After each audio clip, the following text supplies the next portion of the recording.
Alhamdulillah, wassalatu wassalamu ala rasulillah, amma ba'd.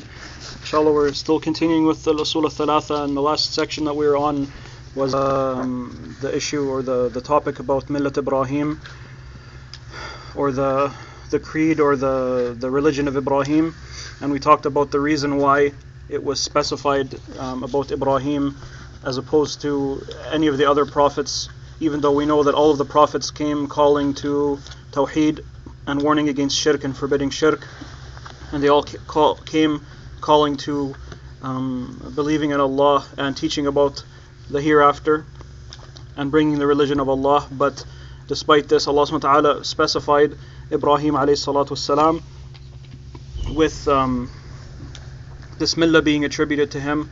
And we talked about the reason about, or one of the reasons, or some of the reasons that the ulama talk about this is because Ibrāhīm alayhi salatu wassalam openly called to it, and he declared the truth in front of the people, and he declared also what was false, or declared or showed the people what was false openly, and he didn't hide anything of this, and he didn't do things in a soft manner to the point where things were hidden, or where the people who were opposing him didn't know what he thought of them, or he didn't know what his feelings were about them, and everything was clear between both sides. So the people who were upon Tawhîd knew what they thought about Tawhîd, and they knew what they thought about shirk and kufr, and likewise the opposite. So the people who were upon kufr knew what the people of Tawhîd thought about them. So they didn't hide any of these things, and we talked about this in great detail. So inshallah tonight I'll just finish up on this topic and then move into the Usûl ath-Thalâthah, or the three fundamentals that the author mentions. So the first thing that I wanted to mention was one of the brothers brought up last week. I don't know, it was the couple days after the lesson. He said that he was talking to someone about this topic and the things that we had talked about, and he said that this person told him a phrase which is إذا كنت في دارهم دارهم, or this is exactly what the way he translated it, or the way he mentioned it. So what he's saying is that this person is saying, if you're in their land or in their state, then deal kindly with them, or deal in a manner that doesn't actually show what you're thinking. So this is what he was saying, and he was asking about that. So he's not here tonight, but I'll talk about it anyway. Inshallah, he can hear it as well. This thing that this person told him was, well, first of all, it's actually a bit more detailed than what he said. So he said, إذا كنت في دارهم دارهم. So the first thing is, linguistically, this thing that the person told this brother is a little bit incorrect. And secondly, the full phrasing of what it is it would be, or what people mention is دارهم ما دمت في دارهم وأرضهم ما دمت في أرضهم, or deal kindly or hide your feelings, or this is the way they try to use it, as long as you're in their dot or in their land, and please them as long as you're in their land. So وأرضهم, and please them ما دمت في أرضهم, as long as you're in their land. So this is the thing that the person mentioned. So the first point that we'll say about this is that this is not an ayah from the Quran, and it's not a hadith from the Prophet ﷺ, and it's not a statement of any of the companions or the tabi'een or the atba' tabi'een, or the generation after the Sahaba or the generation after them. That's the first thing. Secondly, that we need to know is that it's actually a thing of poetry, or they call it bayt sha'r, or some lines of poetry that is actually it's obviously, like we said, it's not from the companions or the generations that came after them.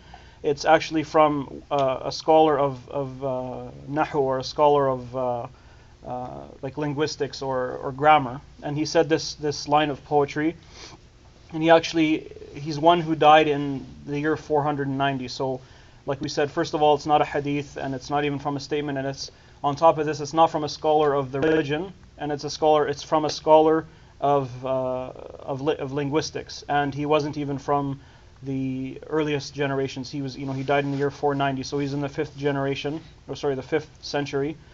So this shows how far this thing is away from the Prophet ﷺ. And a number of the ulama of hadith were asked about this phrase as to whether it was a hadith or not. And this comes in, we see many books from the earlier scholars that they would have whole books talking about things that aren't a hadith, because of how prevalent it is that people will say things as being a hadith, and it's not only is it not a weak hadith, it's not even a hadith to begin with. It's never been attributed to the Prophet ﷺ before, and people started attributing it to him. So this was mentioned, or this was asked or discussed by many of the imams of hadith, the later imams, because it wasn't even originally attributed as being a hadith. So the earlier scholars of hadith had no reason to discuss it to begin with. So Imam al-Sakhawi, who died in the year 904, he discussed it as not even being a hadith. Also Imam Mullah Ali al-Qari, who died in the year 1014, and Ahmed ibn Abdul Karim al-Ghazi, who died in the year 1143, Muhammad ibn Muhammad al-Ghazi, who died in the year 1060, and Az-Zarqani, who died in the year 1122. All of these imams have books in which they talked about a hadith that are either fabricated or that aren't even a hadith to begin with, but people state that they're a hadith. They've all stated that this isn't hadith, and they've never known it to be a hadith. So we see that the thing that this brother was told as, trying to be as a refutation or a rejection of the issues that we talked about last week, has no basis in the Quran, has no basis in the Sunnah, has no basis amongst the earlier scholars of the religion, and all it is a line of poetry that came from one of the later scholars of linguistics, or the later scholars of grammar. So this is the first thing. So once we have something that has no basis in the religion, we can't state that it's from the religion, and the issue is done. Secondly, even if we did have something that was weak like this, and someone said it's from the religion, then we have to look, does it actually comply with the religion or not? And we know, like last week, we talked in great detail about how Ibrāhīm alayhi salatu wassalam, and Musa and Harun alayhim salatu wassalam, and Muhammad sallallahu alayhi wasallam, and all of the prophets in general, how they dealt with their people, and that they called to the religion openly, and they declared what was true openly, and they showed, or they told the people or taught the people what was false openly. So they didn't hide any of these things. So this is the first issue about this. Secondly, even if we were to take this poetry, and say that it was a correct rule, if we were to say, it's not a hadith, but there's other evidences from the Quran and Sunnah that indicate it, that if you're, the darihim ma dumta fi darihim, what you need to understand, what is this thing when we say darihim, or deal kindly with them, or something like this, because darihim, or it's fa'al amr, which means it's a command. Linguistically, we call it a command, and the source word, or the root word, I guess you could say in English, of what this is Mudârâh. And Mudârâh just means, giving up something from the dunya for the religion. So meaning, if you're dealing kindly with someone, even though maybe you didn't need to, but you're doing it for a religious reason. So the thing that this person was stating as being, showing that, you don't have to openly tell the people what you think of them, or you don't have to openly declare what Islam says about this issue or this issue, or what we think about kufr, or what our stance is towards shirk and things like this. This isn't even Mudârâh, or this doesn't even actually fall under this thing that the person had said. What this would fall under is Mudâhanah. It's called Mudâhanah, which means it's a deceit, or it's a form of deceit, or or hiding something that you think as a means to gain something from the dunya. So the scholars of Islam differentiated between what this thing is Mudârâh and Mudâhanah, or these two phrases. So they said that Mudârâh is giving up something from the religion, from the dunya, for the benefit of the religion. So meaning, you have a right with someone, or you have a right upon someone did something to you, but you let it go for a benefit of the deen, that you think this person might actually become closer to the religion, or someone who's done something wrong, or someone who you have a problem with, you smile in his face because you think maybe I hate this guy, but it might bring a benefit to him with that he might come to the religion. Or this person always puts pressure on me regarding my religion, I'll smile at his face, which is something from the dunya, because I have a right to be upset with this person and angry with them, but I'll do this in hopes that he'll be less or put less pressure on me to leave my things from my religion. So this is actually what this line of poetry would actually indicate. But other people are trying to, and like we said, first of all, it's not an evidence from the religion to begin with. But even if it was, then like we said, it's not even indicating what the people are saying. It actually does. And this issue of the difference between Mudârâh and Mudâhanah, it was talked about by Ibn Hajar al-Asqalani and Ibn Battal and al-Qurtubi and a number of other scholars. So this is just the first thing that I wanted to mention, because some of you I know for sure already, and some of you I'm assuming will go out and take this information and pass it on to others, and it might lead to arguments, or it might lead to things like that. So it's important to know, if someone says, yeah, we see this from the Quran and Sunnah, but what about this? What about this? It's good to know what you actually say or in response to this. So this was just, inshallah, the brother will hear it and he'll get the answer that he needs. Yeah. Was that scholar of poetry, was he Muslim first? Yeah. And was he considered on the haqq or no? I don't know anything either way, but I mean, even the other problem is why do people hear that and they jump that what it means is Muslims living amongst kuffar? It could just as well be referring to people who are living in a place where they're not welcome, or living in a place where they feel uncomfortable, so they're doing things to make these people happy so that they'll feel more comfortable while they're living in their land. The fact that right away people jump, and like we said again, and I'll just keep repeating it, that it's not from the Quran or Sunnah or from the Sahaba or any of the scholars of the religion. So I mean, it shouldn't be used to begin with. But even if it was, why is there this jump to, well, this is what it means? It means if you're living in Canada, you should hide your religion. It's about 10 or 15 levels away from actually meaning what these people are trying to say that it means. It's first of all, it's not from this, and it's not from this, and it doesn't actually mean what they're saying. And even if it did, why is it only for kuffar? And this is the type of thing where you think there's almost no reason for anyone to even think that it should be used to begin with. So this is the first thing, and the second, yeah. What do you think about Ibn al-Qayyim when he said من المستحب في بلاد الكفر أن تترك المستحب لتؤلف ما في القلب?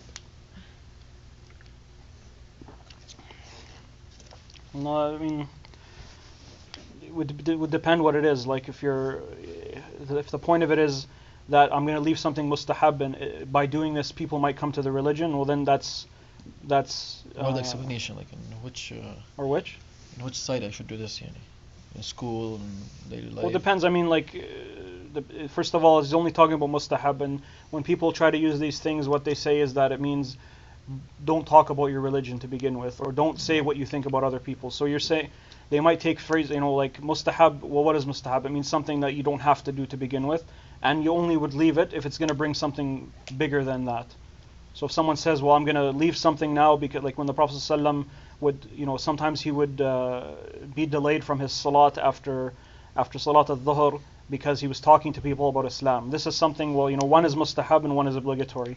If someone takes the rewards of praying the sunnah salat and they put it beside bringing one person to Islam, they're not even comparable, let alone bringing a tribe to Islam. So things like this where you'll find people will take any thing that they can think of to try to say, well, this means we don't have to really show people what we think about anything. And what if you're giving dawah to a mushrik and he invites you to the bar? Well, you tell him no then. No, I'm not joking, wallah. Should I apply this or no? You just go sit. It's haram then. Not doing anything with them, like don't drink anything. Because you're going to a haram place, you're going to see haram, hear haram. You're in with in the time of Umar ibn al-Aziz, they brought some people where they were drinking wine, and they said, but these people weren't drinking, they were just sitting, and he said, start with them. So it whip them first, because if you're sitting there, you're giving some legitimacy to what the people are doing. If you just say, what, in Islam we don't even accept to go to these places because of the fasad that comes from it, this is going to be a bigger dawah to him than if you think he's going to go, well, this guy's not so much. If you go and show him we're so much like you, then he's going to go, well, what's the big point to even change then?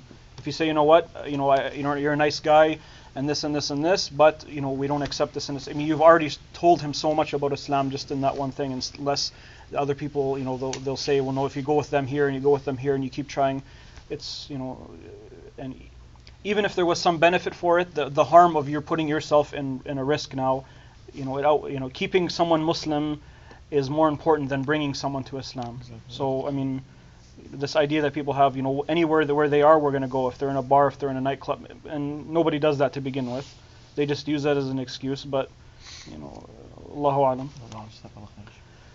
So this is the first issue. The second thing is, just, to finish up on the issue of, Millat Ibrâhîm, even though it's a very detailed topic. I mentioned last week that I was going to mention a few ahadith. One was about the Prophet ﷺ breaking some statues with Ali radiallahu anhu in Mecca during the time of in Mecca before the Hijrah. I was going to mention this because a number of scholars considered this hadith to be authentic, and it's narrated by Imam Ahmad and others.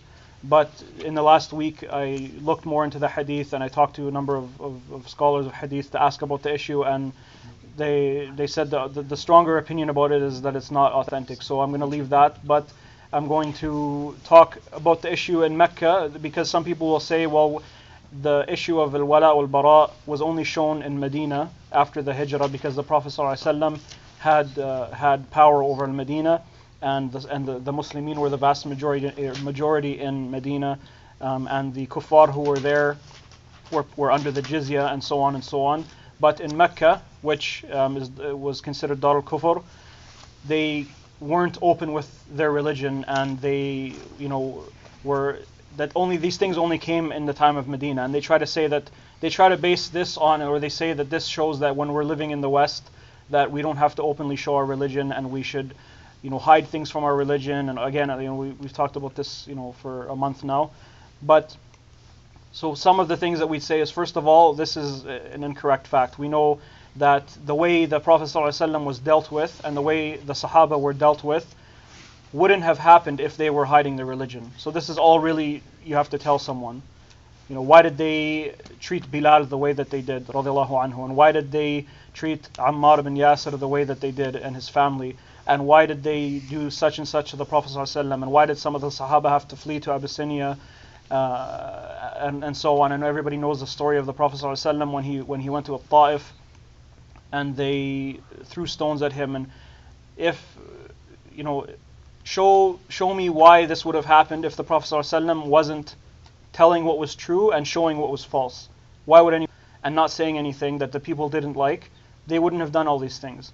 And it's very strange that the people who oppose this ideology of openly talking about our religion and not hiding things, that they'll say the Prophet ﷺ was so patient and the Sahaba were so patient, and they did this and they did this to them and they did this to them.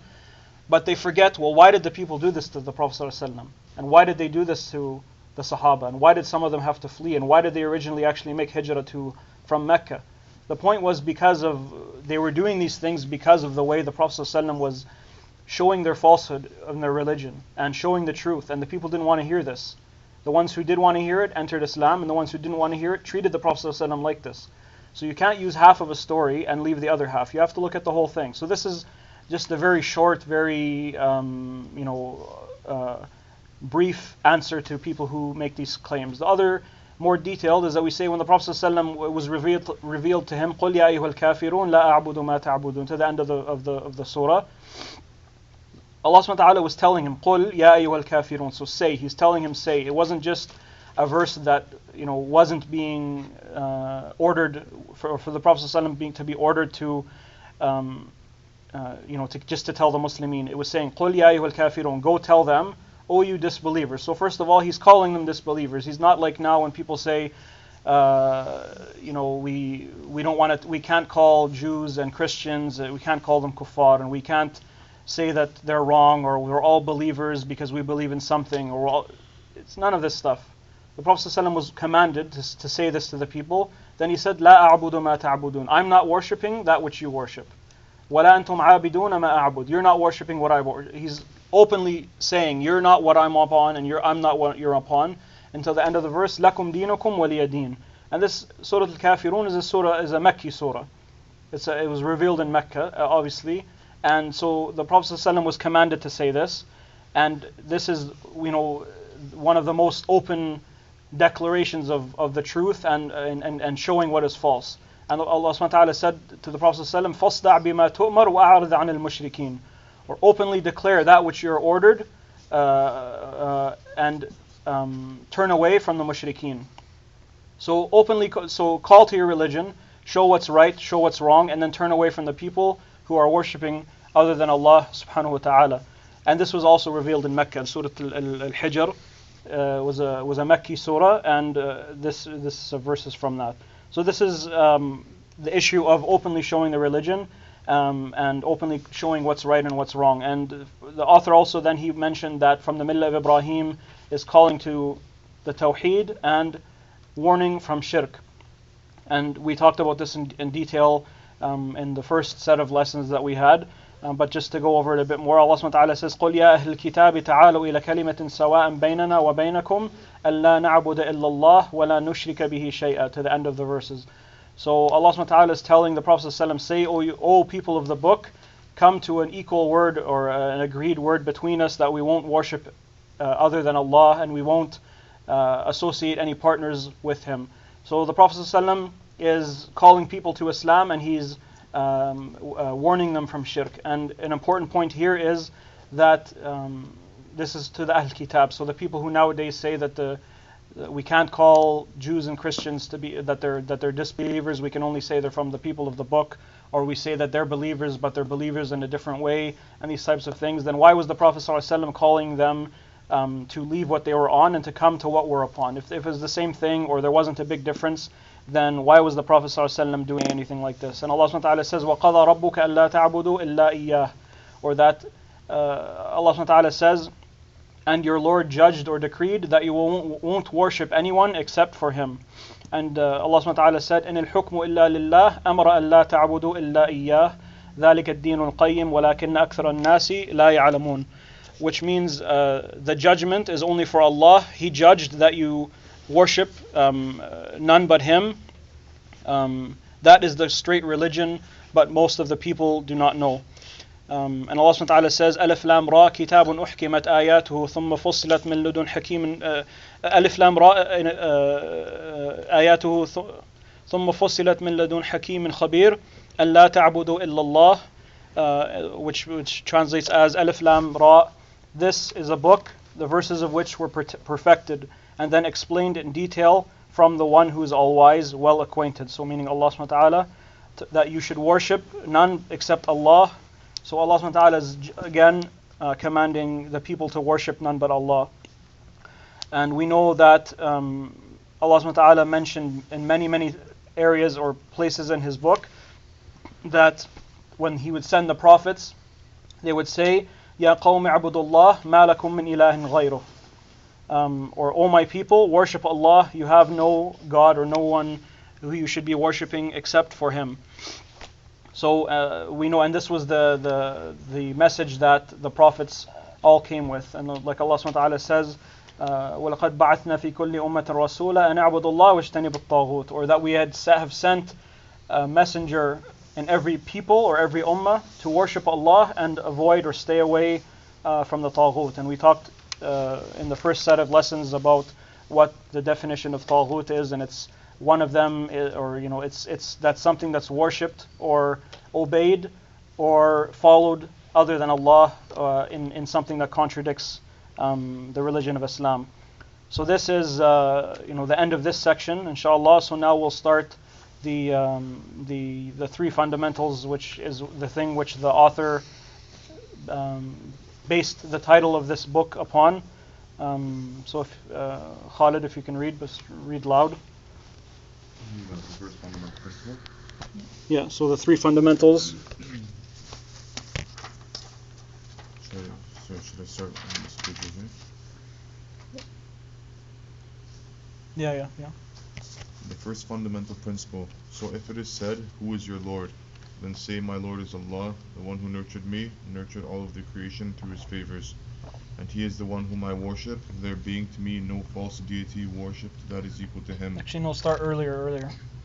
If you're asked what is the three fundamentals. So if it is said to you, what are the three fundamental principles that mankind is obligated to know, then say that the servant knows his Lord, his religion, and his Prophet. May the peace and blessings of Allah be upon him. So if it is said to you, who is your Lord, then say, my Lord is Allah, the one who nurtured me, nurtured all of creation through his favors, and he is the one whom I worship, there being to me no false deity worship that is equal to him. The proof for this is Allah's statement, all praise be to Allah, Lord of the Alameen. Surah Al-Fatiha. You should have, I don't know if you're missing maybe part of the book, you should say the three fundamentals. If you're asked what are the three fundamentals that you must know, and the third fundamental, you went through the whole thing? The religion and the Prophet. Okay, yeah, keep going then. Okay. The word Haytham refers to everything. Haytham refers to everything apart from Allah, and I am part of that creation. So if it is said to you, how do you come to know of your Lord? Then say, by way of his signs and his creations. Among his signs are the night and the day, and the sun and the moon. Among his creations are the 7 levels of heaven, and the 7 levels of earth, as well as whoever and whatever lies in them and between them. Proof for this is Allah's statement. And from among his signs are the night and the day, and the sun and the moon. Do not prostrate yourself to the sun or to the moon, but rather prostrate yourselves to Allah who created them, if it is He whom you truly worship.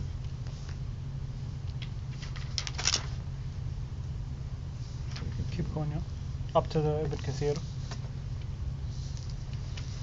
And his statement, verily your Lord is Allah who created the heavens and the earth in 6 days, and then rose over the throne. He brings the night as a cover over the day, which it follows rapidly, and he made the sun, the moon, and the stars subjected to his command. Surely to him belongs the creation and the command. Blessed is Allah, Lord of the worlds. The word Rabb, Lord, means one who is worshipped. The proof for this is Allah saying, O mankind, worship your Lord who created you and those before you, so that you may be dutiful to him. He is the one who made the earth a resting place for you, and the sky as a canopy, and sent down water from the sky, and brought forth therewith fruits as a provision for you. So do not set up rivals with Allah in worshipping knowingly. And worship knowingly.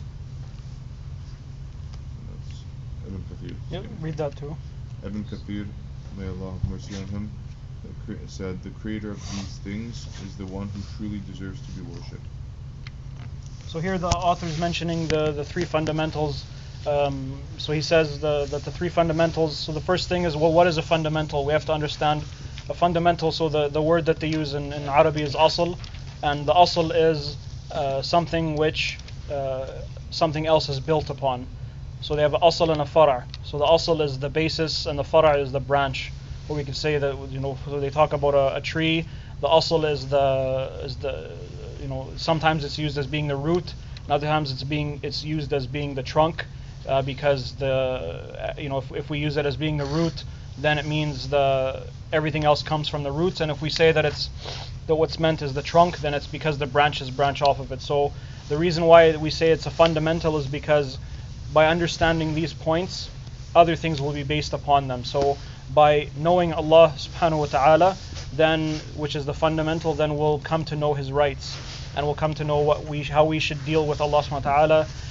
And likewise, when we talk about the Prophet sallallahu alaihi wasallam, if we know who he is, this will end up being, as the basis or the root, that other things will come from this, of our love for Him and our the way we deal with Him and knowing His rights, and knowing and so on with regards to the Prophet ﷺ, and likewise about the religion of Islam, that if we know in detail about Islam and what Islam is, then we'll come to understand the way we should view it and the way we should deal with the religion, and the way we deal with or the way we view people who don't follow it, and so on. So these are fundamentals in that. Everything else is based upon this. And like Allah subhanahu wa ta'ala says, أَلَمْ تَرَ كَيْفَ ضَرَبَ اللَّهُ مَثَلًا كَلِمَةً طَيِّبَةً كَشَجَرَةٍ طَيِّبَةٍ أَصْلُهَا ثَابِتٌ وَفَرْعُهَا فِي السَّمَاءِ, which translates as, see you not how Allah sets forth a parable, or so that He gives a similitude. A goodly word is like a goodly tree, whose root is firmly fixed and its branches are in the sky. So Allah subhanahu wa ta'ala is saying, using this as the asl for the tree, and the fara', which is something that would end up moving or going to the sky. You said that, please? Surah Ibrāhīm 24. So this is talking about this, and then if we look that he's saying that we should know Allah subhanahu wa ta'ala and the religion of Islam and the Prophet sallallahu alaihi wasallam, that this should be based upon evidences. So when we look, we can say that the evidences can be a number of types. So one of the main evidences that are evident to everyone, and they've always been evident to people, are the creation of Allah subhanahu wa ta'ala. So and this is something that the author had talked about in detail in a little bit. But Allah subhanahu wa ta'ala says, أَلَمْ يَنظُرُوا فِي مَلَكُوتِ السَّمَاوَاتِ وَالْأَرْضِ وَمَا خَلَقَ اللَّهُ مِنْ شَيْءٍ وَأَنْ عَسَى أَنْ يَكُونَ قَدْ اقْتَرَبَ أَجَلُهُمْ فَبِأَيِّ حَدِيثٍ بَعْدَهُ يُؤْمِنُونَ, which translates as, do they not look into the dominion of the heavens and the earth and all things that Allah has created, and that it may be that the end of their lives is near? In what message after this would they believe? And this is from Surah Al-A'raf 185. So Allah subhanahu wa ta'ala is saying, would you not look into the what Allah subhanahu wa ta'ala has created? And the reason for this is because it's an evidence for His greatness and His evidence for His oneness. Because we know if there was more than one creator, then things wouldn't be as they are. Because like Allah subhanahu wa ta'ala mentions in the Quran that if there was more than one creator, then each one would have fought against the other, and obviously we would know that things would not be as managed or as perfect as they are if there was this competition going on between more than one. And Allah subhanahu wa ta'ala says, قُلْ إِنَّمَا أَعِذُكُمْ بِوَاحِدَةٍ أَن تَقُومُوا لِلَّهِ مَثْنَى وَفُرَادَى ثُمَّ تَتَفَكَّرُوا مَا بِصَاحِبِكُم مِّن جِنَّةٍ إِنْ هُوَ إِلَّا نَذِيرٌ لَكُمْ بَيْنَ يَدَيْ عَذَابٍ شَدِيدٍ, which means, say, I exhort you on one thing, or only one thing, that you stand up for Allah's sake in pairs and singly, and reflect. So Allah subhanahu wa ta'ala is telling us to reflect, and He's saying that we should be reflecting on these things, that this is if people were to reflect in the creation, then it would be clear to people that there is a creator. And Allah subhanahu wa ta'ala says, إِنَّ فِي خَلْقِ السَّمَاوَاتِ وَالْأَرْضِ وَاخْتِلَافِ اللَّيْلِ وَالنَّهَارِ لَآيَاتٍ لِأُولِي الْأَلْبَابِ, or verily in the creation of the heavens and the earth and in the alternation of the night and the day there are indeed signs for men of understanding. So here we see that Allah subhanahu wa ta'ala is mentioning that for us to understand or to look in the heavens and the earth for these signs from Allah subhanahu wa ta'ala, and that understanding them or taking these signs as being signs is an evidence of understanding, and that the people who have understanding will actually hold on to this, or will understand it, or will see it as being evidence. So people who look at these things and just think that it happened by accident, and they actually think that saying this, that it happened by accident, and saying that there was no creator, that this is some sort of intellect, or that this is some sort of evidence that you've reached some level of that you don't rely upon a creator and things like this.